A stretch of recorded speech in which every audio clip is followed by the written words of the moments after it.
Obrigado, Jesus, por essa manhã. Obrigado pela tua doce presença nesse lugar. Nosso coração tem fome, nosso coração tem sede de ti. Tu és a pessoa mais importante nesse lugar. Toma o teu lugar de primazia, toma o teu lugar de honra.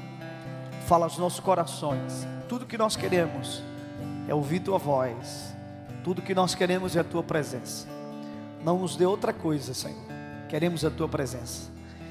Desejamos mais o avivador do que o avivamento. Nosso coração tem mais fome pelo avivador do que pelo avivamento. Faz, Pai, faz toda a tua vontade, em nome de Jesus. Amém. Dê um bonito aplauso ao nosso Jesus. Você pode se sentar. Queridos, eu brinquei ontem, mas na verdade eu estava falando muito sério. Eu acho que quando eu voltar para minha cidade, eu vou passar uma semana dormindo, porque eu estou realmente impactado com aquilo que eu estou vendo nesse lugar. Isso não tem a ver com estrutura, não tem a ver com volume, tem a ver com essência, ok? Tem a ver com uma essência muito especial.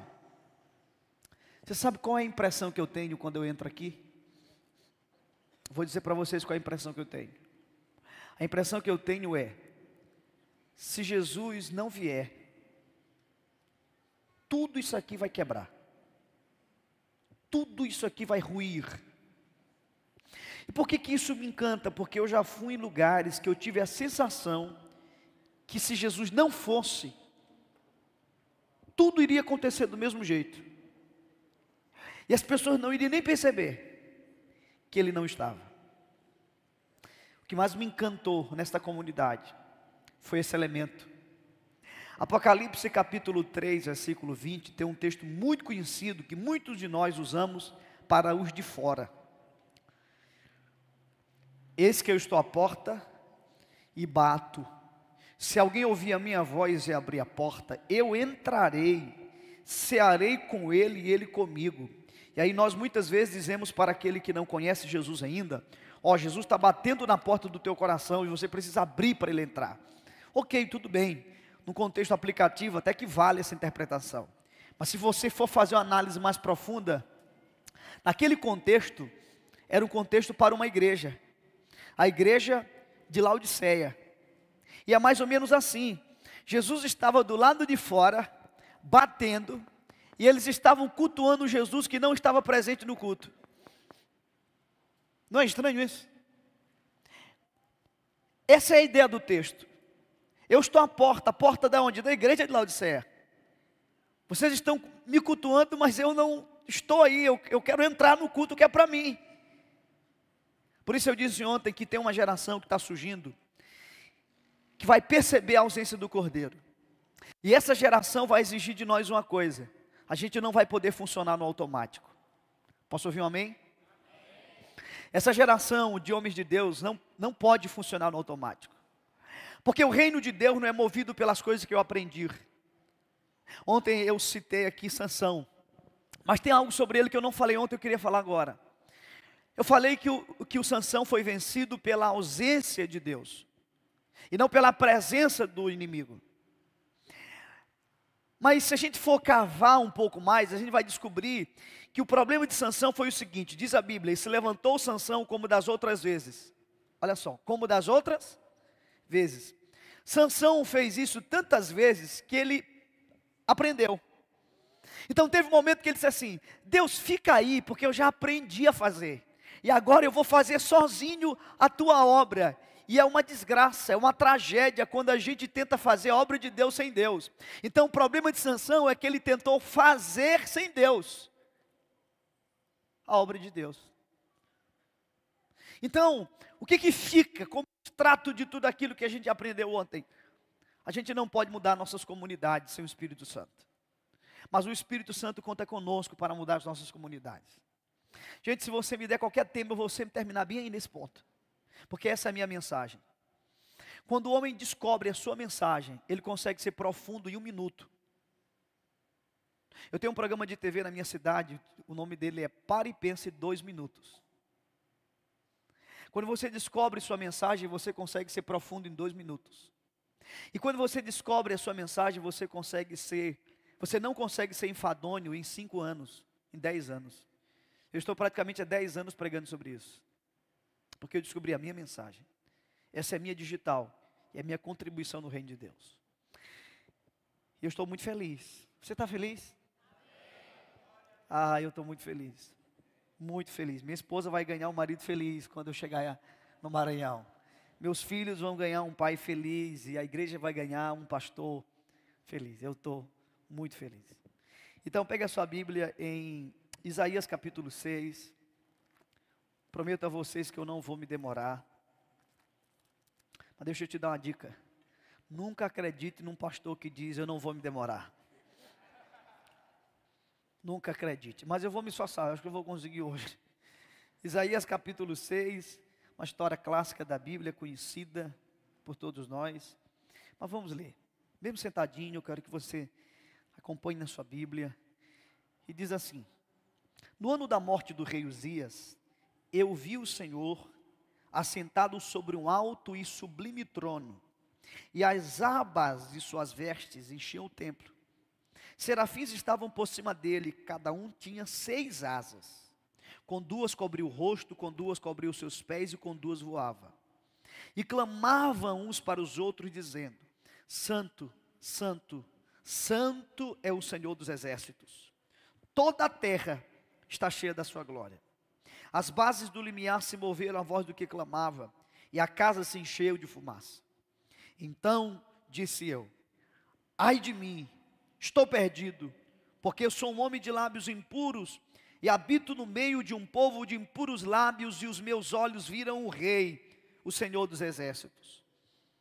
Então um dos serafins voou para mim, trazendo na mão uma brasa que tirara do altar com uma tenaz, e com a brasa tocou a minha boca e disse: eis que ela tocou os teus lábios, a tua iniquidade foi tirada e perdoado o teu pecado. Depois disto, ouvi a voz do Senhor que dizia: a quem enviarei? E quem há de ir por nós? Disse eu: eis-me aqui, envia-me a mim. Amém? Quando já tinham lido essa passagem aqui? Me permita dizer a você que Isaías não teve nesse texto uma visão. Eu quero começar aqui. Me permita te dizer que Isaías não teve aqui uma visão. Não, Isaías não teve uma visão. Isaías teve 3 visões, que são 3 visões necessárias para todo homem de Deus e toda mulher de Deus. Se nós desejamos ser homens e mulheres de Deus, nós precisamos ter essas 3 visões que Deus deu ao profeta Isaías. E qual foi a primeira visão que Isaías teve? Ela é a mais óbvia, é a mais pregada. Diz o texto: eu vi o Senhor. Eu vi Deus. Eu contemplei Deus. E essa é a primeira visão que todo homem precisa ter. Uma visão correta de quem é Deus. Diga comigo, uma visão correta de quem é Deus. E por que eu coloco a palavra correta? Porque tem muita gente que tem uma visão de Deus, mas não uma visão correta de quem é Deus. E o que Jesus veio fazer? Gente, isso é muito interessante. Será que quando Jesus veio, as pessoas não tinham uma visão de Deus? Tinham, mas não tinham uma visão correta de quem era Deus. E pregar isso na Abapai é quase que chover no molhado, não é verdade? Porque Jesus veio mostrar corretamente quem é Deus. E aí eu tenho uma pergunta, que essa pergunta vai exigir muito de você, da tua atenção. Se você puder nem piscar, tem gente que já piscou, não pisca. Se você puder ficar assim tão compenetrado, fique, porque eu vou prezar muito do teu raciocínio para você chegar comigo num ponto aqui. A pergunta que eu quero te fazer é a seguinte: para quem foi escrita a parábola do filho pródigo? Pensa um pouquinho. para quem foi escrita a parábola do filho pródigo. Quando eu tinha 18 anos, não faz muito tempo, eu escrevi 2 livros sobre a parábola do filho pródigo. Eu sou encantado por essa parábola. E eu vou escrever um 3º livro. O título dele vai ser Os 3 Filhos da Parábola do Filho Pródigo. Ah, mas se eu falar para você quais são os 3 filhos, você não vai comprar o livro, não é verdade? Então eu não vou falar. Na próxima vez que eu vier aqui na Poema, eu vou falar dos 3 filhos da parábola do filho pródigo. Mas hoje eu quero caminhar contigo tentando responder essa pergunta. Para quem foi escrita a parábola do filho pródigo? Como é que começa a parábola? Lucas capítulo 15. Diz assim: e continuou, versículo 11 se não me engano. E continuou Jesus. Olha só. E continuou Jesus. Aí ele conta a parábola do filho pródigo. Então, percebam que a parábola do filho pródigo, ela é a continuação. Ela não é um todo. Ela é parte de um todo. Portanto, é um erro de interpretação estudá-la solta, desassociada de seu contexto. Se você quiser entender a parábola do filho pródigo, perceba esse detalhe. Ela é a continuação. Ela é parte. Ela não é um todo. Ok? Qual é a parábola que veio antes dessa? A parábola da dracma perdida. E como é que começa a parábola da dracma? Lucas 15, verso 8. Em todas as Bíblias ela começa do mesmo jeito, independente da sua versão. Ela começa assim: ou qual é a mulher que tendo 10 dracmas, se perdeu uma, não varre a casa diligentemente, papapá, até encontrá-la. Ou, o que é ou? Faz tempo que eu saí da escola, mas eu ainda lembro. Ou é uma conjunção alternativa. Só se emprega a palavra ou quando se tem opções. Ô pastor Ribinha, o senhor tem esse microfone ou aquele. Então tem opções. Então, esta conjunção alternativa denuncia que o texto está falando de mais de uma coisa. Ok? Está caminhando comigo? Está montando quebra-cabeça? Vamos lá. Qual é a parábola que vinha antes da parábola da dracma? A ovelha o quê? Perdida. Vamos lá, é um filho perdido, é uma dracma perdida e é uma ovelha perdida. O Lucas capítulo 15 é uma seção de perdidos e achados. É a maior seção da Bíblia de perdidos e achados. E por que tudo no único capítulo? A Bíblia é tão grande, poderia colocar um em Gênesis, um mais ou menos em Salmo, e outro no Apocalipse, ficaria mais distribuído. Mas por que está tudo no único capítulo? Não é coincidência, foi extremamente intencional. E aí a gente vai perceber uma coisa. Se você quer entender a parábola do filho pródigo, você não pode estudá-la solta. Se você quer entender a parábola da dracma, você não pode estudá-la solta. Se você quiser entender a parábola da ovelha perdida, você não pode estudá-la solta. Nós temos que estudá-las todas juntas. E aí vamos do início. Como que Jesus começa a contar essas parábolas? Ele começa assim. Jesus está em uma casa, comendo com pecadores. Pastor Ribinha, como é que tu sabes que ele estava dentro de uma casa comendo com pecadores? Gente, naquela época não tinha restaurante. Então possivelmente ele estava em uma casa.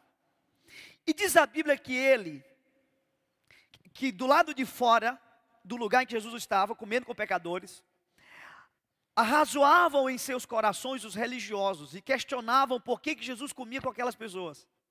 Aí diz a minha Bíblia e a sua também, que Jesus saiu, foi à porta. Ele foi aonde? Por favor, grave essa expressão. Ele foi à porta e contou-lhes uma parábola. Hã? 2 parábolas? Ele contou o quê? 3. Por que 3? Porque o judeu tinha uma pedagogia. Jesus era judeu, falando para judeus. O judeu tinha uma pedagogia, e a pedagogia do judeu era a seguinte: o judeu contava uma história, ele contava uma segunda história, e ele contava uma terceira, ratificando as 2 anteriores. Certo? Era uma pedagogia judaica. Ele contava uma história, ele contava uma segunda, e na terceira, ele dizia na terceira o que ele tinha acabado de dizer nas anteriores. Era uma pedagogia judaica. Então Jesus vai e conta a primeira parábola. Você vai entender por que ele contou 3. Ele está usando a pedagogia daqueles com quem ele se comunicava. Jesus era um mestre da comunicação. Ele sabia com quem ele estava falando. sabia a metodologia para comunicar aquele povo. E aí Jesus vai dizer assim, aí ele vai contar a primeira parábola. E qual foi a primeira parábola? Da ovelha. A ovelha perdida. Gente, o que difere uma ovelha de um cachorro? Tem um elemento. Eu sou do interior, talvez eu saiba isso um pouquinho mais que vocês. Ambos são animais. Ambos são irracionais. Mas a ovelha é um bicho de rebanho. Uau. E o que difere o bicho de rebanho de um outro bicho? Quem anda do interior e da roça sabe o que eu estou dizendo. O bicho de rebanho, quando está perdido, sabe que está perdido. Ok? O bicho de rebanho, quando está perdido, sabe que está perdido. Aí a pergunta que eu quero fazer é a seguinte: a ovelha estava perdida do lado de dentro ou do lado de fora? Eu preciso que vocês me ajudem. Do lado de fora. Diga comigo, do lado de fora. Então qual é a leitura da primeira parábola? Alguém perdido do lado de fora, mas que sabe que está perdido. Você sabia que tem gente hoje nessa cidade que acordou em algum motel por aí? Você sabia que tem gente que passou a noite toda pegando a picada na veia? Você sabia que essas pessoas estão perdidas? Mas é interessante, converse com elas, elas também sabem que estão perdidas. Então nós temos nesse momento essa parábola se cumprindo. Nós temos gente lá fora, perdida, mas que sabe que está perdida. Te acalma. Aí tem a segunda parábola. Qual é a parábola? O que era uma dracma?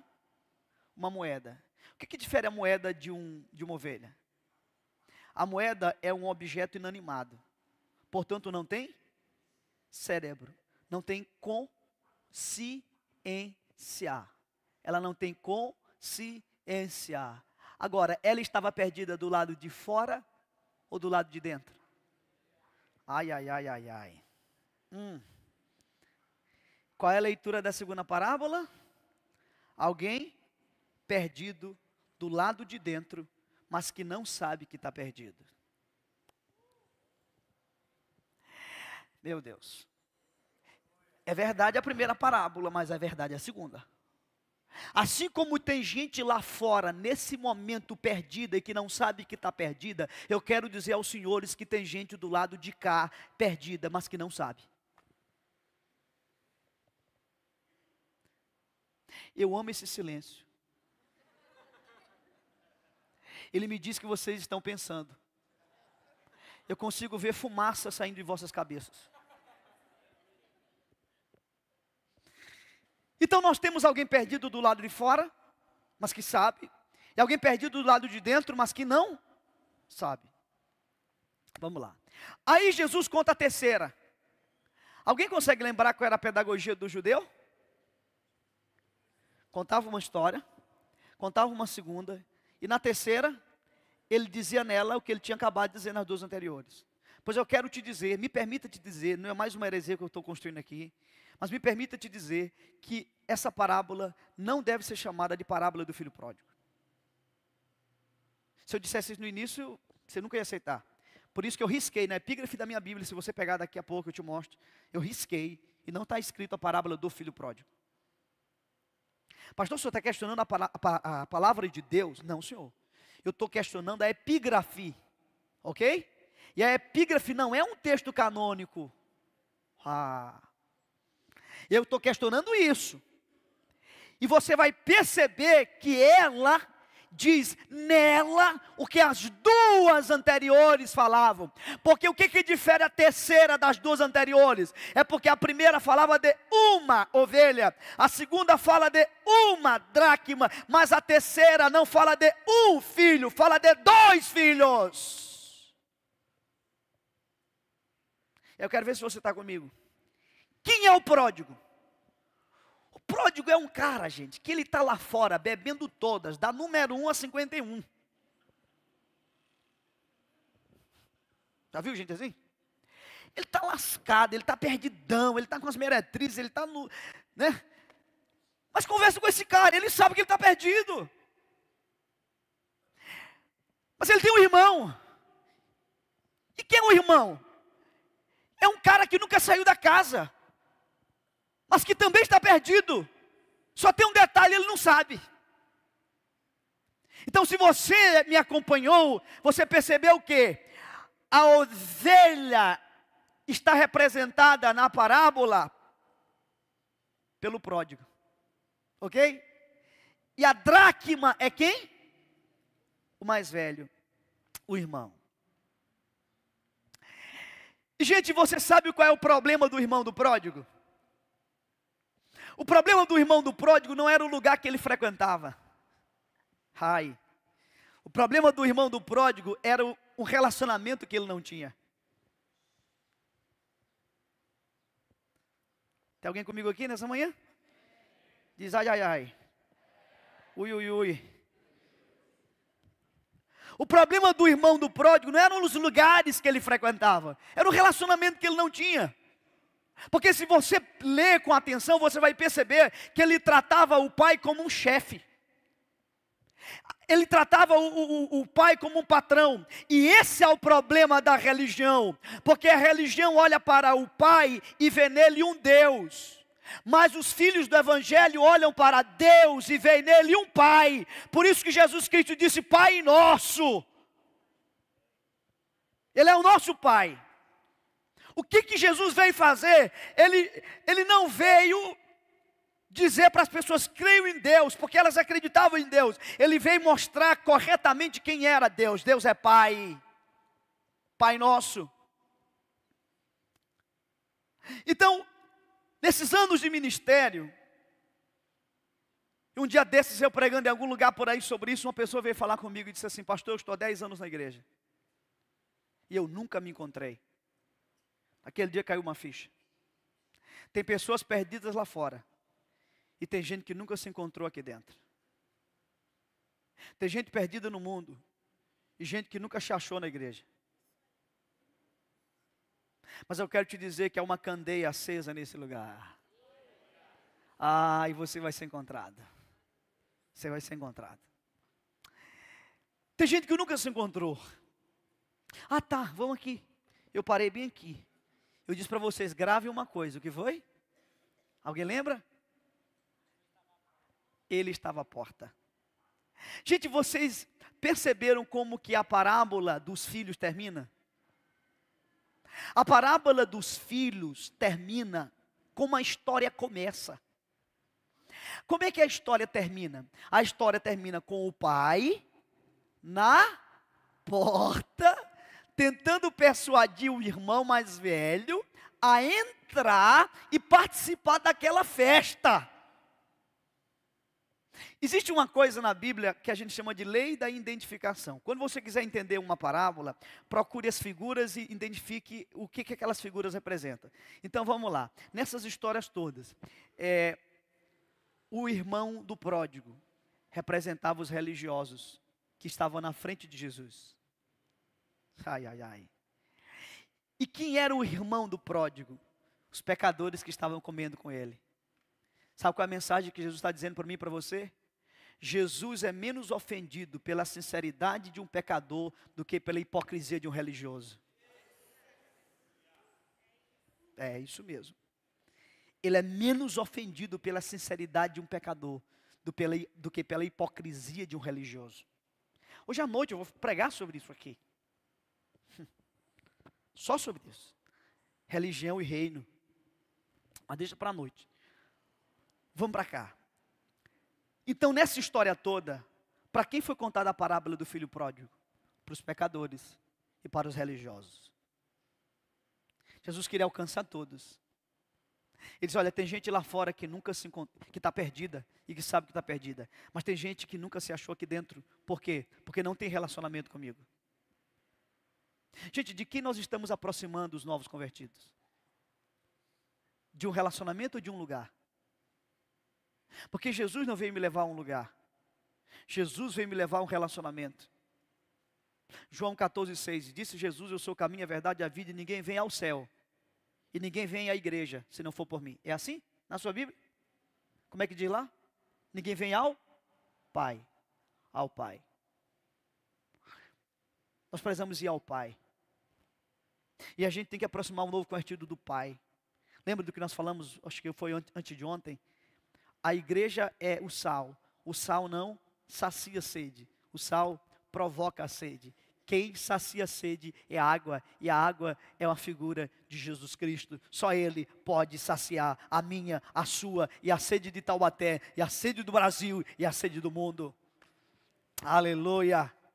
Então nós precisamos ter uma visão correta de quem é Deus.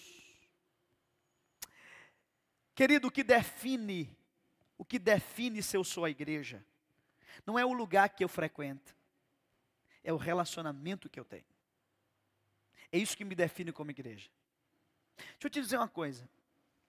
Ir a um templo não te torna igreja, assim como ir a uma oficina não te torna um mecânico. Você já foi numa oficina alguma vez? O fato de você ir numa oficina fez de você um mecânico? Não. O fato de você frequentar um templo toda semana, isso não faz de você uma igreja. Agora, se todos os dias você tem relacionamento com a Abba, você é a igreja. O que define é o relacionamento. Mas vamos passar para outra parte. A segunda visão que todo homem precisa ter. Isaías disse: eu vi o Senhor, eu vi Deus, Ele se revelou para mim, eu sei quem Ele é.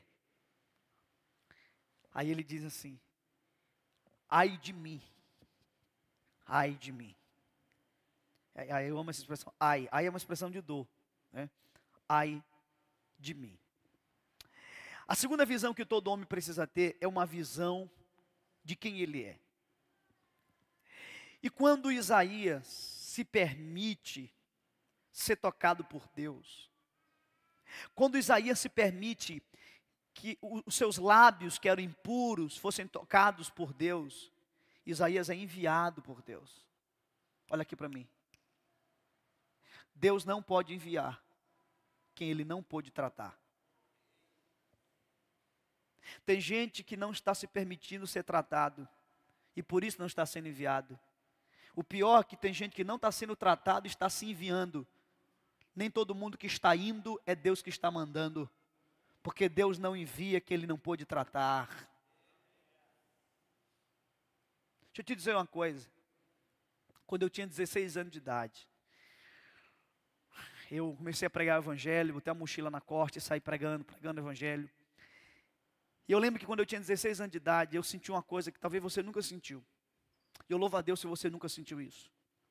Eu senti inveja. Muita inveja. Mas o que me dava raiva é que eu sentia inveja do meu melhor amigo. Ele era um amigo. E aí eu senti inveja dele. Mas você nunca sentiu essas coisas, não é verdade? Não sei nem por que eu estou falando isso. É só para você falar para alguém quando você encontrar por aí. Eu lembro que um dia eu chamei uma pessoa madura da igreja e disse assim: fulano, me ajuda, porque eu estou com muita inveja do fulano. Ele disse: mas Ribinho, o cara tem um amigo. Eu disse: pois é, isso que me dá mais raiva. E você acha que eu gostava desse sentimento? Eu odiava. Eu orava e batia minha cabeça na parede. Parecia um judeu ali naquele muro. Senhor, tira isso de mim, tira isso. Deus não tirou. Mas eu briguei, fui em oração, eu compartilhei com alguém. Sabe o que aconteceu? Chegou um momento que eu amava tanto, e quando Deus usava esse cara, eu ficava mais feliz do que eu. E eu consegui vencer tudo aquilo. Mas eu venci dentro de mim. Um dia eu estou pregando em um dos maiores congressos da nossa região, do Norte-Nordeste. Posso até dizer que um dos maiores do Norte-Nordeste. Eu estou lá ministrando, e aí sentadinho lá no meu canto, e um homem que eu nunca vi na vida, nem antes nem depois, chegou para mim e disse assim: Deus vai começar a confiar grandes tesouros nas tuas mãos. Porque quando você tinha 16 anos, você se deixou ser tratado por Ele. Ele não sabia do que ele estava falando. Eu comecei a chorar.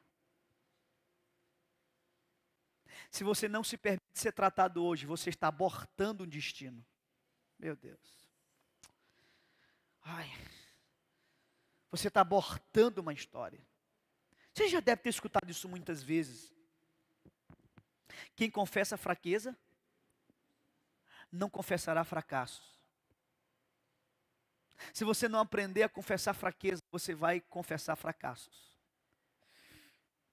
Deus não tem problema com a minha fraqueza, e nem com a sua. Deus tem problema com o nosso orgulho.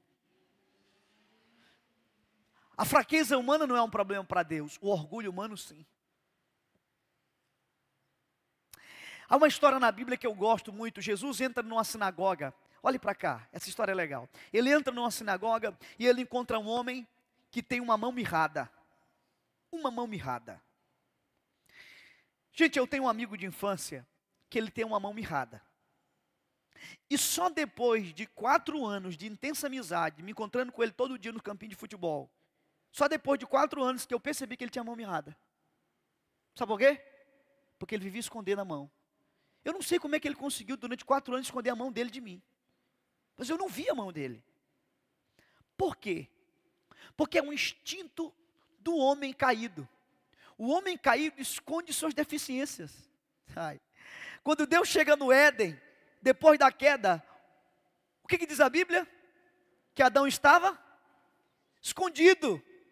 Porque é um instinto adâmico do homem caído. É a disfunção do homem que cai. Ele não quer mais revelar sua fraqueza, ele esconde suas deficiências.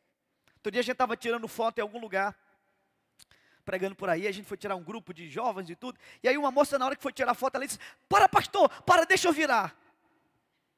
Aí virou. Aí, tchau, bateu a foto. Aí disse, minha filha, por que você virou? Eu disse, não pastor, porque esse lado é o meu lado bonito. Eu tenho um lado bonito e o lado feio. Você percebe que ela não quis tirar foto do lado feio. Acho que o bonito é do lado da franja, né? É o da franja. A gente que é homem é feio de todo lado, aí fica complicado. Aí tira logo de frente. A feiura sai toda de uma vez. Mas você percebe que está no coraçãozinho da adolescente, está no coração do Adão caído, está no coração do meu amigo de infância. A gente esconde, e quando alguém tem assim a testinha um pouco grande, joga a pastinha para frente. Né? Quando tem a orelha assim como quem vos fala, deixa o cabelo crescer, dá um jeitinho de botar aqui por cima. Se é meio calvo, gosta de um bonezinho. Se tem uma mancha na perna, só vive de calça comprida ou de roupa longa. É ou não é verdade? É verdade. Então vamos lá comigo. Partindo desse entendimento que você acabou de confirmar, de concordar, o homem que Jesus entra na sinagoga tinha quantas mãos? Vai. Quantas mãos? Quantas mirradas? Uma. Possivelmente essa mão estava escondida. E o que tinha naquela época era roupa para esconder. Mão. E Jesus olha para aquele cara e diz assim: estende-me a tua mão. Ele disse qual mão? Ele não disse estende-me a tua mão mirrada. Ele disse o quê? Estende-me a tua mão. Ele tinha 2 mãos e uma mirrada. Vamos supor que a direita fosse a mão mirrada e a esquerda fosse a mão boa. Então, aquele homem poderia muito bem fazer o seguinte: aqui Jesus, minha mão. Jesus ia dizer, que mão bonita, hein? Unha bem feita, mão linda. Morre com a outra. Fala a verdade. Não é o que a gente faz muitas vezes? A gente só quer mostrar o nosso lado bom. Olha como eu sou legal, olha como eu sou bacana. Olha. Mas aquele homem teve coragem de fazer uma coisa que não é fácil. Sabe o que eu mais amei no pastor de vocês? Vocês não têm noção de como esse cara me encheu na minha vida. Vocês não têm noção. Eu não conheço muita gente. Eu conheço algumas pessoas. Esse cara me quebrou, bicho. Ai. Por isso. E aí quando aquele homem mostra a sua mão mirrada diante de Jesus, sabe o que acontece? Acontece o que sempre vai acontecer quando um homem mostra a Jesus a sua fraqueza. Quando um homem mostra a Jesus a sua fraqueza, Jesus vai mostrar para esse homem o seu poder. Quando um homem mostra para Jesus quem ele é, Jesus vai mostrar para o homem quem ele é. Então deixa eu te dizer, põe essa mão mirrada para fora hoje. Põe essa mão mirrada. Porque tem uma história, tem um destino. E deixa eu te dizer, tem gente que você nem conhece que está te aguardando. Uau! Tem gente que ainda nem nasceu e está te esperando.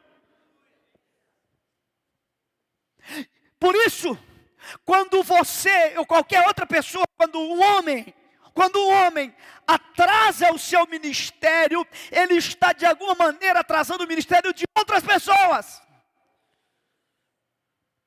Tu tens noção, cara, do que está sobre você? Então levanta a cabeça, não baixa não, olha para mim. Tu tens noção do que está sobre ti? Não atrasa teu ministério. Porque tem gente te aguardando. Um dia eu estou pregando em Teresina. Umas 2.000 pessoas num congresso. E eu estou lá ministrando. E de repente eu olho um garotinho bem na minha frente. E sumiu todo mundo, porque eu estou numa fase da minha vida que a lágrima me impressiona mais do que o conhecimento. E eu vi aquele menino vertendo lágrima no rosto dele. E ele chorava o tempo todo da mensagem, eu não aguentei. Eu dei um pulo do altar. E eu fui onde o garoto tirou o microfone da minha boca e disse: meu filho, quem é você? Ele me disse o nome dele. Eu disse: meu filho, quantos anos tu tens? Ele disse: 14. Quando ele falou 14, Henrique. Quando ele falou 14 Henriques. Primeiro e segundo Henrique. Quando ele falou 14, Deus falou comigo assim: quando eu te toquei, Ribinha, pela primeira vez, esse garoto não tinha nascido. Mas quando eu te toquei, eu estava pensando nele. Meu Deus, meu Deus, meu Deus. Deus te trouxe para papai, mas ele está pensando em gente que ainda nem nasceu e que está esperando você. Então vamos lá.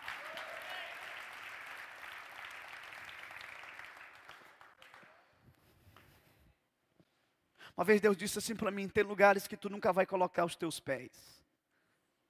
Mas a história que eu estou escrevendo através de você vai chegar. E vai inspirar. E vai abençoar. E vai tocar e vai transformar. Eles estão te aguardando. Eles estão te esperando. Viu como é sério? É muito sério. Deixa eu te dizer uma coisa. Existem coisas que o tempo resolve. Mas tem outras que quem tem que resolver somos nós. Um dia eu estava orando, e eu estava orando por um casal da igreja, estava passando por um problema, eu disse assim: Deus, resolve esse conflito. Resolve esse conflito. E o Espírito Santo disse: eu não resolvo conflito. Eu digo: como assim? Aí eu lembrei de novo daquele versículo: e agora, quem poderá me socorrer? O pastor Leandro disse que ele gostou desse versículo, que ele vai usar aqui para frente. Eu disse: meu Deus, mas tu és meu Deus, tu és meu pai, e eu sou pastor, e o casal da igreja está passando por conflito, eu venho falar contigo, e aí tu diz para mim que tu não resolve conflito. Ele disse: eu não resolvo conflito. Eu não. Eu resolvo pessoas. E pessoas resolvidas resolvem seus conflitos. Cara, tu sabe por que tu tem gerado conflito? Talvez, tu não está resolvido, bicho. Desculpa a minha sinceridade. Desculpa, foi mal. Desculpa aí. Deus resolve pessoas. Pessoas resolvidas resolvem seus conflitos. A Bíblia diz que Daniel diz assim: e resolveu Daniel não se contaminar com as iguarias do rei. Cara, Daniel era um cara resolvido. E é impressionante, um homem e uma mulher resolvido. O que Deus faz através de uma pessoa assim? Um dia eu estava pregando em uma cidade do Maranhão chamada Santa Inês. Foi engraçado, eu estava no quarto do hotel. Gente, eu tenho mais 15 minutos, pastor? Eu estava no quarto de hotel, sozinho. Estou lendo minha Bíblia. E quando é que eu sei que Deus está falando comigo? Tem algumas maneiras. Uma delas é quando eu estou pensando numa coisa e atravessa a minha cabeça um pensamento que não tem absolutamente nada a ver com aquilo que eu já estava pensando ou lendo. Entendeu? Meio doido, assim. E eu estou lendo a Bíblia numa outra passagem, tipo assim, a marca da besta, né? O símbolo da besta, Eu estou lá lendo, tipo isso, e de repente atravessa a minha mente um questionamento. E o questionamento foi o seguinte: quem disse que Sara era estéril? Quem disse que Sara era estéril? Aí quando a pergunta veio a primeira vez, eu parei assim, a Bíblia. Aí quando veio a segunda vez, eu soltei a Bíblia. Aí a pergunta disse: fala para mim, tu não és um pastor? Diz para mim, quem foi que disse que Sara é estéril? Eu disse: o Senhor. Ora, eles, pois, mostra na minha Bíblia onde que eu disse que Sara era estéril. Agora tenta imaginar a cena, um sábado pela manhã, de 8 a mais ou menos 10 e pouca da manhã, eu tentando provar na Bíblia de Deus quando foi que ele disse que Sara era estéril. E eu estou lá presunçosamente tentando convencer Deus de uma coisa que eu passei a vida toda ouvindo. Eu disse: Deus, mas eu aprendi na igreja. E Deus: meu filho, nem tudo que a igreja te ensinou foi eu que te ensinei.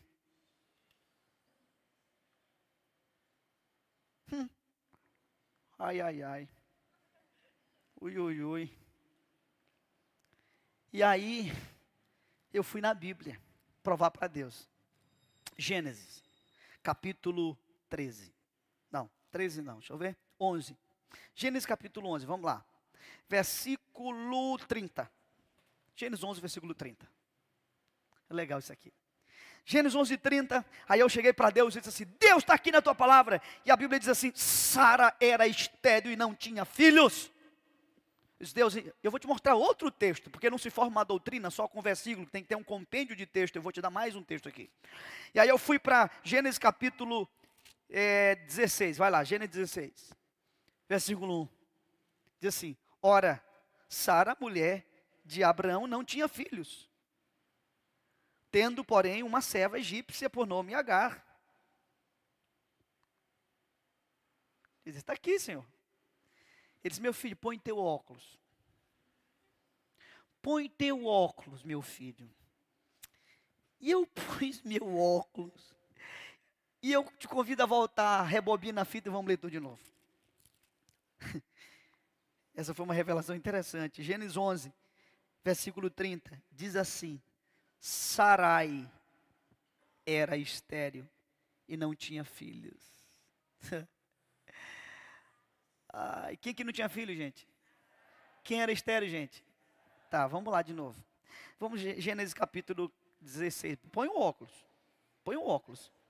Diz assim: ora, vírgula, Sarai, vírgula, está entre duas vírgulas, para dar aquela ênfase literária. Sarai, mulher de Abraão, não lhe dava filhos. Quem que não dava filho, gente? Agora vá para o capítulo 17, versículo 15, diz assim: e disse também a Abraão: a Sarai, tua mulher, já não lhe chamará Sarai, porém Sara, abençoá-la-ei, e dela quem, Sara, te darei um filho, sim, eu a abençoarei, e ela quem, Sara, se tornará nações, reis de povos procederão dela quem, Sara.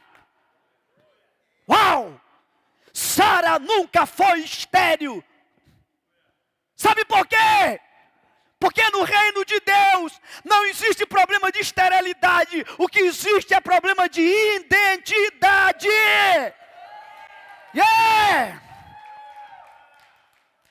Não existe problema de esterilidade, existe problema de identidade. Quando ela descobre quem ela é, ela foi curada da esterilidade. Por isso que a escola Abba Pai, ela vem dizer para mim que se Deus é Pai, eu sou filho. E se eu sou filho, eu resolvo todos os meus problemas. Por isso que a Bíblia diz: se alguém ama o mundo, é porque o amor do Pai não está nele. Não é o meu amor pelo Pai. Gente, eu não tenho direito de vir aqui nesse púlpito e falar do meu amor pelo Pai, porque cá entre nós é falho, meu amor. Eu vim aqui falar do amor de Abba por você, porque o amor de Abba é perfeito. A chave que vai virar sua vida não é o quanto você ama a Deus, mas o quanto você vai entender que você é amado por Deus, e ponto final.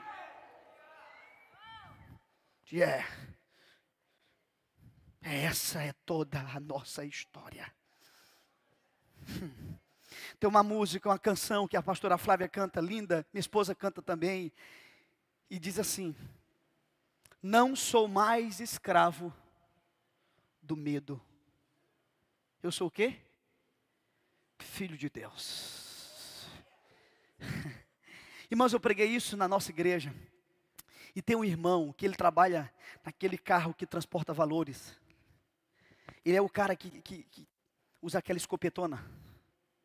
Cara, ele foi treinado para que, se for preciso, ele estraçalhe um cara na frente dele. Ele foi treinado para isso. Ele usa aquela escopetona. Ele é da nossa igreja. Só que ele tinha um trauma. Ele tinha medo de sapo. Se esse cara olhasse um sapo, um sapinho, é um negócio de doido. Porque um dia, ele criança, a mãe dele estava lavando uma roupa, e a mãe dele viu um sapo e desmaiou e bateu a cabeça no chão. E ele, criança, viu aquela cena. Ele disse: pastor, eu não sei explicar isso. Eu digo assim para ele: mas fulano, rapaz, mas, cara, se um bandido chegar para ti com uma arma, ele disse: pastor, eu uso a minha. Eu disse: se ele chegar com um sapo, eu disse: eu me entrego. Esse pastor não diz isso por aí, porque eu não estou falando o nome dele. Ele disse: pastor, se o cara descobrir jogar um monte de sapo, eu me entrego, eu me rendo. Ele ouviu essa palavra, gente. Deus curou ele. Sabe o que ele fez? Ninguém entendeu, a não ser a gente da igreja, as pessoas mais próximas. Ele pegou um sapo. Não, mas foi um sapo. O tamanho do tênis ali, um sapo. E ele pegou um sapo, colocou do lado do rosto dele, fez um selfie, e botou no Facebook dele: eu não sou mais escravo do medo, eu sou filho de Abba. Tem alguém aqui que tem medo de sapo? Eu trouxe um sapo. Quem tem medo de sapo? Cadê a mão levantada? Eu vi, alguém levantou a mão bem no meio. Querido, eu trouxe um sapo e Deus vai te curar hoje. Estou brincando, minha filha, fica tranquila. Mas, gente, é interessante quando você descobre quem você é. Agora vamos lá, isso aqui é muito interessante. A palavra Sarai e Sara, qual é a única alteração que tem nessa palavra? Ortograficamente falando, semanticamente falando, um I. Você sabe o que é que o I faz com essa palavra? Vamos lá, eu gosto muito da semântica, ela me ajuda muito. O ar, quando ele é um prefixo, ou seja, quando ele vem antes de um radical, ele tem uma função de negar. Exemplo, ateu. O que é ateu? Tel é Deus, a é negar. Então quem é um ateu? É alguém que nega Deus. Quando alguém diz assim: olha, fulano é um cara apolítica, ele não gosta, ele é contra. Só que o ir, quando ele é um sufixo, que é o caso aqui de Sarai, ele tem outra função. Sabe qual é a função? Ele tem a função de contenção. O a antes nega, o i depois contém. Ou seja, o que o i faz com a palavra Sara? Impede ela de ser quem ela é. Ai, meu Deus do céu. Agora você sabe o que significa Sara? Princesa. E o que é uma princesa mesmo, gente? É a filha de um rei. Quando Sara descobre que ela é filha, acabou o seu problema de esterilidade, porque não existe no reino de Deus problema de esterilidade. O que existe é problema de identidade. Você está comigo aqui nessa manhã? Tudo aquilo que está contendo quem você é, vai sair nessa manhã. Não, eu não estou falando isso para te empolgar não, querido. Estou falando isso porque há uma sentença profética para nós aqui hoje. Não tem jeito para ti. Deus vai arrancar todo o i de contenção. Tudo aquilo que te impede de ser quem você nasceu para ser. Poderia parar aqui e ficar só aqui nesse texto com você, porque impressionante. E eu vejo que a maior contribuição da Escola Bapai é essa. Porque a Escola Bapai, ela lida com a identidade. Porque se ele é Abba, eu sou filho. Quando é que Pedro descobre quem ele era? Quando ele descobre quem Jesus era. Quem estão dizendo por aí que eu sou? E vocês? Pedro diz, tu és o Cristo. Eu sou quem, Pedro? Eu sou o Cristo. Pois eu quero te dizer que tu não é Simão não, tu é Pedro. Um dos significados de Simão é folha seca impelida pelo vento. Denunciando quem ele vinha sendo. Um cara muito dúbio, muito inconstante, muito levado. Mas quando ele descobre quem é Jesus, ele descobre quem ele é. Quando Isaías descobre quem é Deus, ele descobre quem ele é. Eu posso dar só mais um exemplo? Só mais um. Um cara chamado Bartimeu. Eu falo dele no meu livro. Bartimeu. Bartimeu para mim é a grande figura de muita igreja hoje. De muitos membros de igrejas. Porque às vezes a igreja não reproduz. Dentro de toda igreja tem públicos. Então, corrigindo aqui, Bartimeu é uma figura de muitos cristãos. Inseridos dentro de todas as igrejas do Brasil. Inclusive da que eu sou pastor. A palavra Bartimeu significa Bar, é um prefixo comum demais na Bíblia. Bartolomeu, Bar Jonas, Bar Jesus, Bartimeu. O Bar daquela época era como se fosse o José de hoje. Era muito comum. E o que significa Bar? Filho. Filho, filho, de novo. O que significa Timeu? Timeu significa alguém estimado. Alguém estimado. Portanto, Bartimeu significa o filho de alguém estimado. O filho de Abba. O filho de alguém estimado. Essa era a promessa que Bartimeu carregara no seu nome. Mas quem era Bartimeu na prática, gente? Quem que ele era? Aí eu pergunto, ele era um cego mendigo ou ele era um mendigo cego? O texto mostra lá. O que você acha? Ele era um cego mendigo ou um mendigo cego? Não vale colar. Vamos lá, vou pegar vocês. Quem acha que ele era um mendigo cego? Quem acha que ele era um cego mendigo? E quem não acha nada? A maioria não acha nada. A Bíblia diz que ele era um cego mendigo. Por quê? Porque é a falta de visão que leva um homem à situação de mendicância. De viver de sobras, de viver de restos. E aí acontece algo com Bartimeu extraordinário. Diz a Bíblia que Jesus ia passando. E eu amo essa expressão, sabe por quê? Porque ela dá a ideia de que Bartimeu tinha que tomar uma atitude. E como eu disse para vocês ontem, se as coisas já estão escritas, eu não sei, gente. Sinceramente, eu não sei. Eu só sei que a vida é um casamento de momentos de graça e atitude. É só isso que eu sei e é assim que eu me movo. É assim que eu sei, é assim que eu me movo, é assim que eu acredito.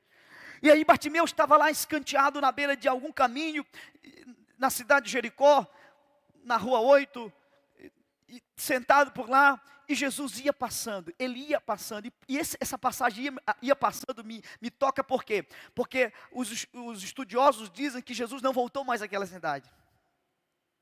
Então tu tens noção do que era aquele momento para Bartimeu? Era o momento da vida dele. Jesus não voltaria mais ali. Você está comigo? E aí Jesus passa, e Bartimeu ele era cego, mas ele não era surdo. E ele escuta um alvoroço.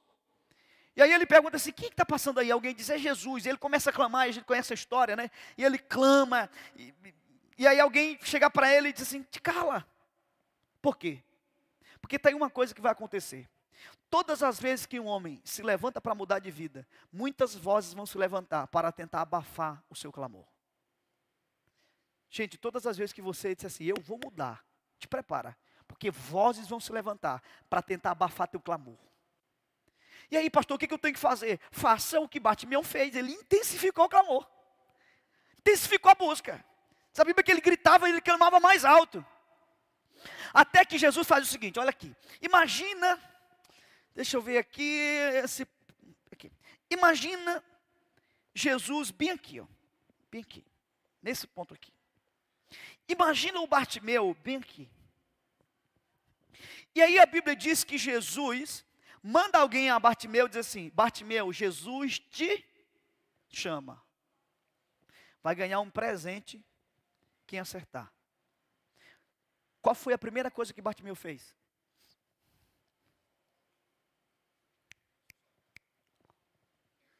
Eu ouvi, alguém falou ali. Vai ganhar um presente. Procura o pastor Leandro Barreto, ele vai te dar um presente. Bonificação salarial. Escute só. Ele lê sua capa, pastor, isso mesmo. Ele pegou a sua capa, diz a Bíblia, e ele lançou fora. Por que ele fez isso? O que a capa representa na Bíblia? Gente, capa na Bíblia representa identidade. Quer ver? Quer ver? Quer ver?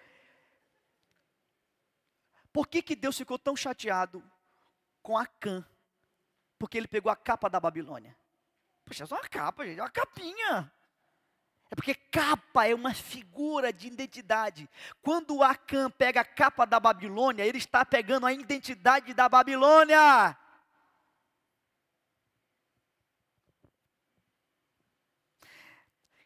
Naquela época, uma pessoa hemorrágica tinha que andar com uma capa, para que todo mundo pudesse identificar que ele era hemorrágico. Um leproso tinha que ter uma capa, para que todo mundo pudesse identificá-lo como leproso. Uma pessoa rica, por exemplo, quando alguém passava com uma capa azul, sabia-se que essa pessoa era muito rica. Porque muitos caracóis tiveram que morrer para que aquele pano fosse tinturado. Então perceba que pobreza ou nobreza eram identificados por uma capa. E o mendigo usava uma capa, porque as pessoas não gostavam de chegar perto deles. Então quando eles olhavam de longe a capa, tipo assim, uma capa amarela. Então quando eles olhavam alguém com a capa amarela, eles sabiam, é um mendigo. Fulano. E quando o Bartimeu joga aquela capa fora, sabe o que ele está dizendo? Eu não sou mendigo. Eu não me vejo mendigo. Agora vamos lá comigo, vamos lá. Bartimeu joga a capa dele aqui. Jesus está lá. Até esse momento, alguma coisa aconteceu com o globo ocular de Bartimeu? Então deixa eu te dizer. Eu acredito que o maior milagre que Deus fez não foi abrir o globo ocular de Bartimeu, mas foi curar a identidade de Bartimeu. Jesus curou a visão de Bartimeu antes de curar a vista de Bartimeu, porque vista é função dos olhos, mas visão é função da mente. Ele ainda continuava cego, mas ele não se via mais mendigo, e aí foi o grande milagre da vida de Bartimeu. Jesus mexeu com a identidade dele. Tudo que nós temos que fazer no nosso discipulado como igreja é mostrar para aquele novo convertido quem ele é. Eu vou voltar para Pinheiro, eu quero fazer um monte de mudanças. IBP, se prepare, não vou mudar muita coisa lá. Eu encerro essa palavra aqui. Só uma coisa. A terceira e última visão, ele teve uma visão do que ele nasceu para fazer. A primeira visão é, eu vi Deus. A segunda visão, eu me vi. A terceira visão é, a quem enviarei, quem há de por nós? Ele fez-me aqui. Ele teve uma visão do que ele nasceu para fazer. Todo homem tem que ter essas três visões. Uma visão correta de quem é Deus. Uma visão correta de quem eu sou. E uma visão clara do que eu nasci para fazer. Pastor, como é que eu descubro o que eu nasci para fazer? Eu vou te dar alguns indícios aqui. O que te irrita? Ou você não fica irritado? O que te emociona? O que te irrita e o que te emociona indica que você foi chamado para corrigir. Tudo aquilo que você fica irritado ou emocionado. Por exemplo, quando você anda na rua e vê um garotinho pedindo, e você fica ao mesmo tempo irritado, mas ao mesmo tempo emocionado. Você tem um ministério com esse pessoal. Quando você vê um jovem por aí, novo, saudável, inteligente, gastando sua vida com o mundo, e aí você fica ao mesmo tempo irritado e ao mesmo tempo triste. Cara, você tem um ministério com esse pessoal. Um dia, eu estou na minha casa, eu estou começando meu ministério em Pinheiro, há alguns anos atrás, e chegou uma pessoa na minha casa, e ela disse assim para mim: pastor, eu quero lhe fazer uma reclamação. Eu lembro que estava eu e minha esposa em casa, e ela chegou, já foi: pastor, eu quero falar com o pastor, onde é que ele está? Minha esposa disse: está ali. E ela já foi entrando, não deu tempo, nem deu me defender. Porque, cara, eu vou te falar um negócio aqui. Um homem bravo é uma coisa. Tu tá rindo, bicho, por quê? Uma mulher brava são duas coisas. Assim como um homem cheio do Espírito Santo é uma coisa. Mas, cara, uma mulher cheia do Espírito Santo é duas coisas, são duas coisas. Posso ouvir um amém e das mulheres? E aquela mulher estava furiosa. Pastor, eu quero falar contigo. Eu disse: sim, senhora. Bati continência. E ela disse: eu quero lhe fazer uma reclamação. Eu disse: pois faça. Pastor, o senhor sabe que eu tenho 2 filhas? Eu disse: sim, eu sei.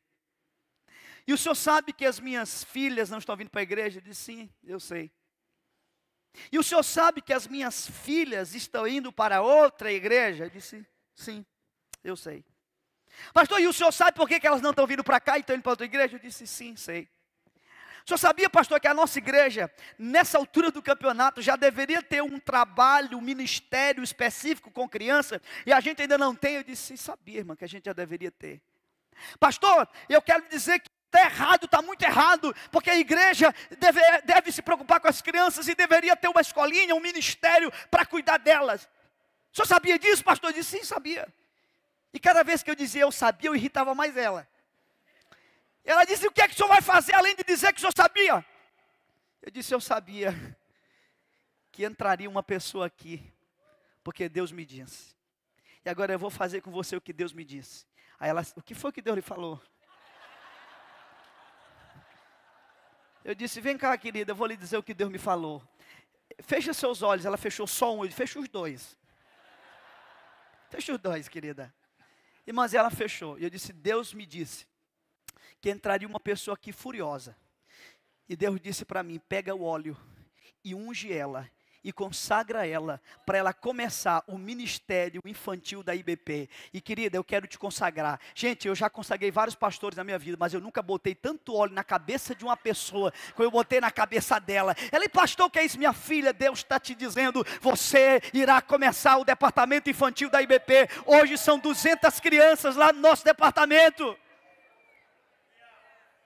Sabe como tudo começou? Quando uma irmã furiosa entrou no meu gabinete. Gente, me diga a tua fúria. Fala para mim a tua reclamação. Essa semana a Poema vai colocar os pastores aqui e eles vão só atender a reclamação de vocês. Prepara óleo, pastor. Ministérios poderosos vão nascer nessa igreja. Aleluia! E deixa eu te confessar uma coisa. Eu disse para ela que foi o Espírito Santo. Cara, eu não sei se foi o Espírito Santo. Eu só sei que eu ungi ela e deu certo. Corta essa parte lá, viu? Ela não veio lá. Não corta não, deixa mesmo. E aí ela disse assim, aí eu disse para ela: deixa eu contar essa história na igreja porque ela é muito legal. E eu contei. Irmão, você sabe como é que nasceu o ministério da IBP? Hoje são 4 locais, né, de reuniões das crianças também, porque são 4 locais de culto na cidade. E eu disse: sabe como tudo começou? O dia que uma irmã furiosa veio reclamar comigo, papapá, IBP. Gente, de lá para cá ninguém reclamou mais nada comigo. Eu sinto falta de uma reclamaçãozinha.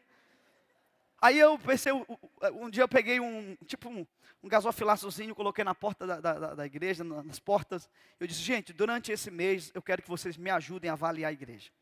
Tudo, desde o volume do som, o repertório do louvor, o tempo da pregação, estacionamento, tudo. Me ajudem a avaliar a igreja, tá bom? Beleza, tá bom. Um mês depois eu fui lá ver. Não tinha nenhum bilhete. Depois eu descobri. Eles ficaram com medo de eu identificar a caligrafia. Ah, porque se eu descubro, eu consagro.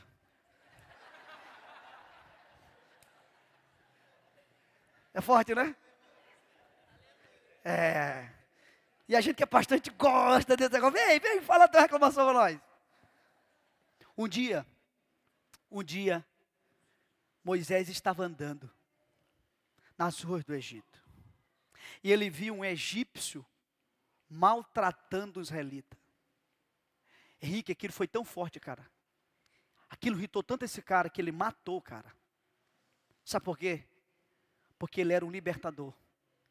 Ele não aceitava a opressão. Cara, isso é violento demais.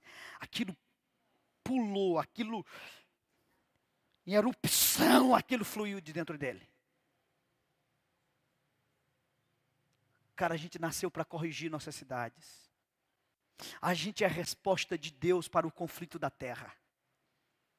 O que é um ministério? O ministério é um homem como uma resposta divina para uma crise na terra. Isso é um ministério. Um homem como uma resposta divina para uma crise, qualquer crise na terra. Isso é o ministério. Uau. Uma coisa sobre ministério importante. Jesus chama Pedro e disse assim, Pedro, tu me amas, Pedro? Pedro disse, eu te amo, Senhor.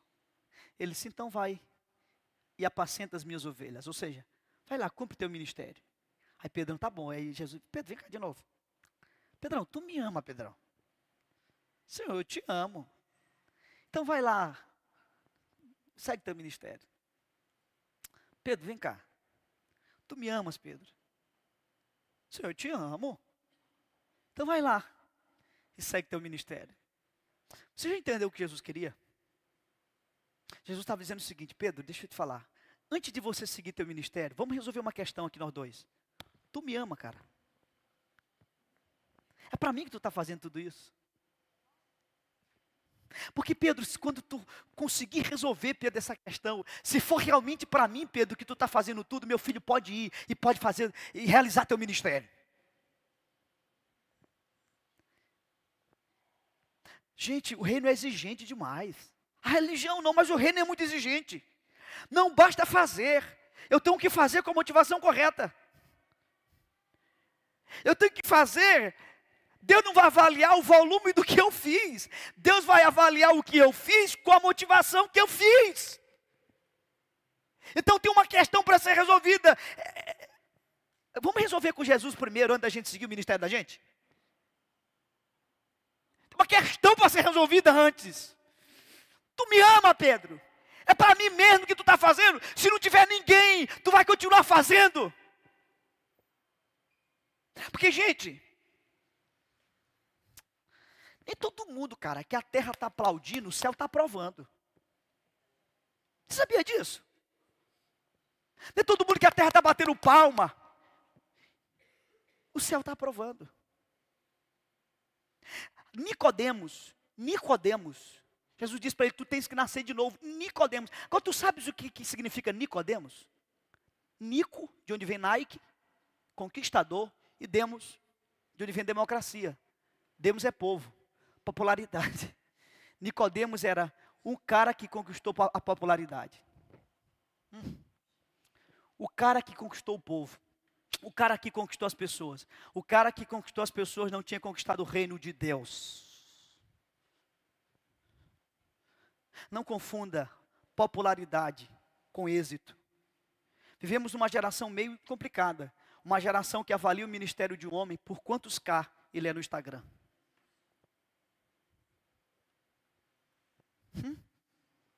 Oi? Alô?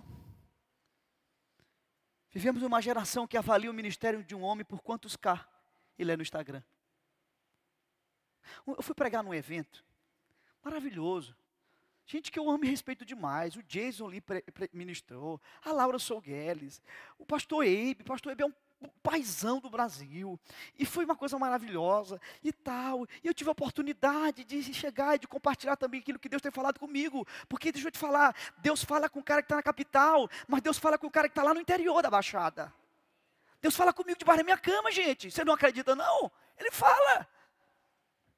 O apóstolo Luiz Hermino esteve lá em Pinheiro agora, ele disse, cara, eu viajo o Brasil, o mundo, eu sei o que é ambiente profético. Ele disse, cara, o que eu vi aqui, meu Deus, eu disse, apóstolo, Deus está aqui também, cara. Tá, bicho. E aí eu fui pregar lá, nesse lugar, e quando terminou, um garoto chegou para mim e disse, pastor Ribinha, cara, que demais, bicho. Eu gostei de ti, cara, te amei. Porque, poxa, cara, eu fiquei impactado com o teu ministério, porque você apareceu assim da noite para o dia, né, cara? Eu disse, da noite para o dia? Como assim, meu filho?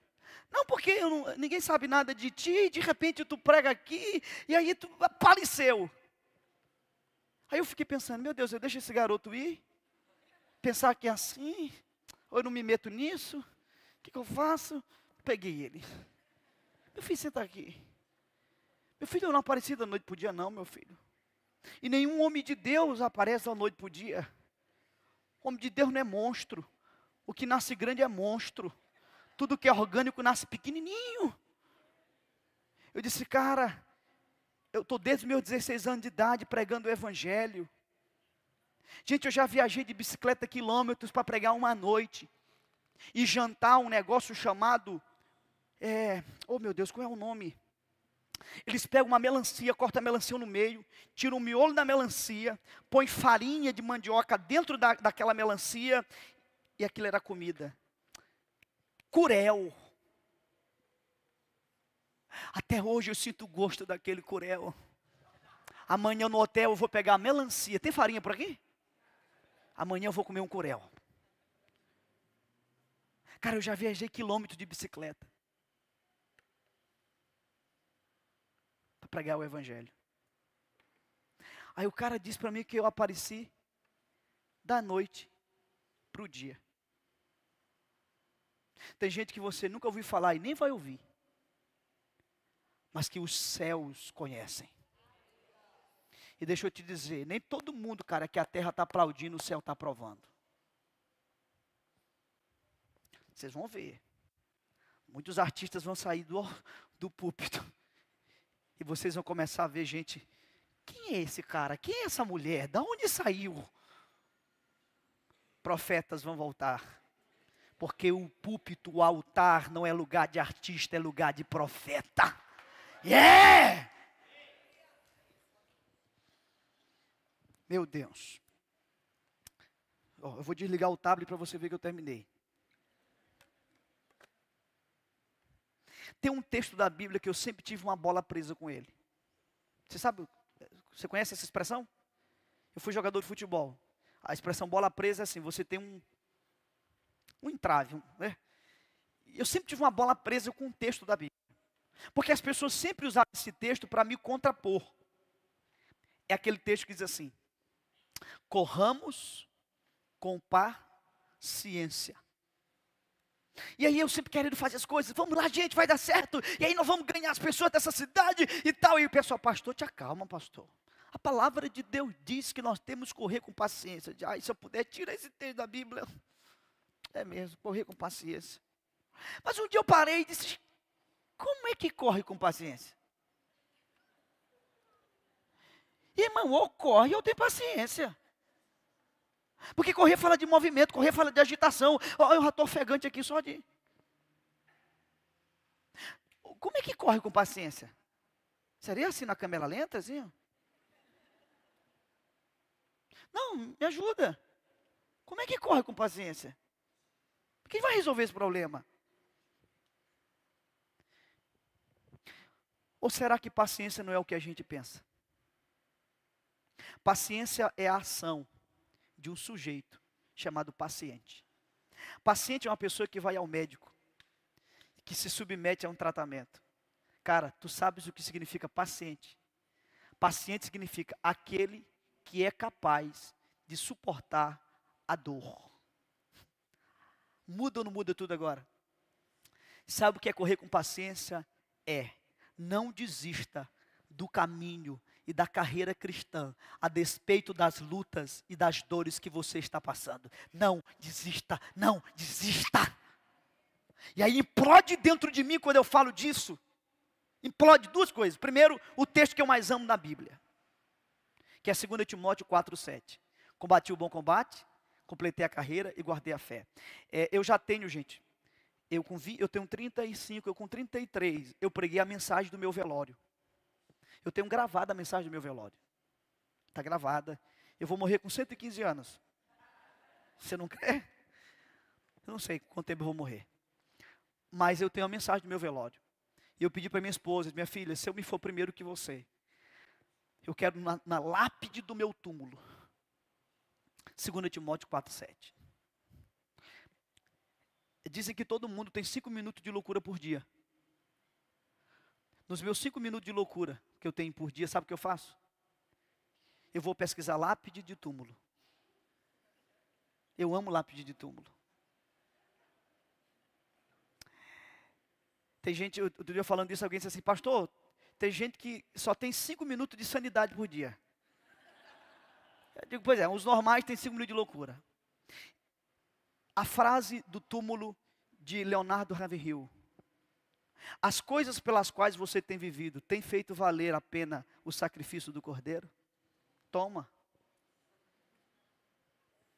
Tem um escritor que ele pôs uma seta na lápide do túmulo dele, e em caixa alta ele botou assim, eu não estou aqui. Eu gosto desse mais. Eu não estou aqui, cara. E aí, o que me encanta é, combati o bom combate e completei. Por favor, a gente confunde completar com terminar. Nem todo mundo que termina, completa. A ênfase não é terminar. Eu conheço muita gente que terminou a carreira, mas não completou. As nossas igrejas estão cheias de pessoas que terminaram a carreira, mas não completaram. A ênfase bíblica é, eu completei a minha carreira. Você sabe quem será chamado de fiel naquele grande dia? Não é quem fez muito não, cara. É quem completou o que foi chamado para fazer. Quando Rodolfo falava aqui de Paulo, Deus disse assim para mim, e se eu quiser que você seja Paulo? Eu disse, beleza. E Deus disse, e se eu quiser que você seja Estevão? Eu disse, amém. Se toda a tua contribuição no reino for tua morte, porque a maior contribuição de Estevão foi a morte dele. O maior sermão dele foi a morte dele. Completar a carreira. Por favor, querido, complete sua carreira. Eu não tenho medo de morrer jovem. Eu tenho medo de morrer sem conclusão. Esse é meu medo. E aí sabe o que eu lembro? Eu lembro 1984. Eu tinha 2 anos. Não, eu não lembro porque eu tenho uma mente prodigiosa. Eu lembro pelos recursos que a gente tem hoje, YouTube. Eu lembro de um fato que impactou o mundo.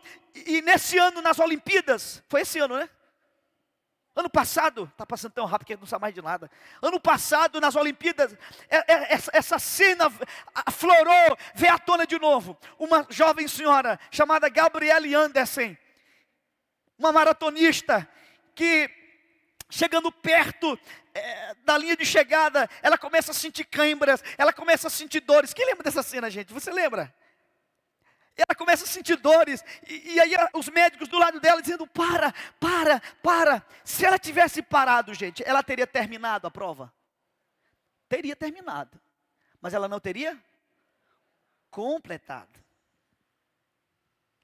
Ela teria terminado, mas não completado. Mas aí a Gabriele vai, e você sabe o que é correr com paciência? É o que a Gabriele fez, a despeito das câimbras. Cara, eu não sei o quanto está doendo, mas eu sei que você tem que continuar. Jesus é a coisa mais importante. Não desiste dele, não desiste, não desiste, não desiste. Vai, vai, vai, vai, vai. Afinal de contas, você sabe qual foi a posição da Gabriele? 37ª. 36 chegaram na frente dela. Inclusive, me diz o nome da pessoa que venceu a prova. Você não sabe, não? Como é que você não sabe o nome da pessoa que vence a prova? E você sabe o nome da pessoa que chega em 37º? Deus falou algo comigo. Meu filho, assim é o meu reino. Quem vai marcar o reino não são aqueles que chegam na frente, são aqueles que completam a sua carreira. Ai, não aguento mais, vamos ficar em pé, vamos orar nessa manhã. Ai, eu quero completar a minha carreira. Você está feliz? Você está feliz mesmo? Meu Deus, eu estou feliz. Porque eu sei que Deus está agindo. Gente, um dia eu peguei uma caneta, eu estou escrevendo em casa. A caneta assim, um texto. E de repente a caneta falhou. E eu não sei aqui em São Paulo, no Maranhão, quando a caneta falha, a gente tem umas técnicas. A gente começa a chupar o bico da caneta. Você faz assim aqui também? Começa a bater assim, né? Para voltar a tinta e tal, mas não tinha jeito, foi embora. E aí eu botei aquela caneta do lado e o Espírito Santo disse assim para mim: vocês são como essa caneta. Um dia vocês vão, não tem mais, vai acabar a vida de vocês nessa terra. E ele disse assim para mim: vocês escrevem com canetas, mas eu escrevo com homens. Eu escrevo com homens. Sabe qual é o meu sonho? É que Deus escreva a história do coração dele através da minha vida. Eu quero que Deus me pegue assim, sabe? Ele manuseia a minha vida como eu consigo manusear uma caneta e fazer dela o que eu quiser, escrever com ela o que eu quiser, porque sou eu que estou escrevendo. A caneta é apenas um veículo. Eu quero que Deus pegue a minha vida, que Deus pegue a sua vida e que Deus escreva a história que está no coração dele. É tudo o que nós desejamos. Uma visão correta de quem é Deus, uma visão correta de quem é um sonho, uma visão do que eu nasci para fazer. Feche os seus olhos, vá ao Pai nessa manhã, vá ao Pai nessa manhã. Ele tem todas as respostas para nós, Ele tem todas as respostas. Louvado seja o nome de Jesus, louvado seja o nome de Jesus. Que todo i de contenção saia, que todo i de contenção saia. Era labassore cantara labassore re cantara labassore re que charabassore alamanai. Vem com liberdade, Espírito Santo. Vem com liberdade. Cura, Senhor, cura a identidade. Mostra para Sarai que ela não é Sarai. Mostra que ela é Sara. Senhor, mostra para Bartimeu que ele não é cego mendigo. Ele é filho de alguém estimado. Senhor, cura a identidade. Cura a identidade. Cura a identidade. Mostra para Isaías quem ele é.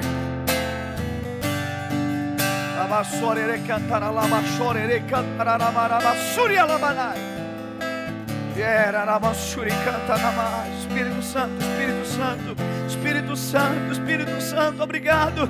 Obrigado por essa manhã, obrigado por esse tempo na tua presença, obrigado por tudo que o Senhor está fazendo.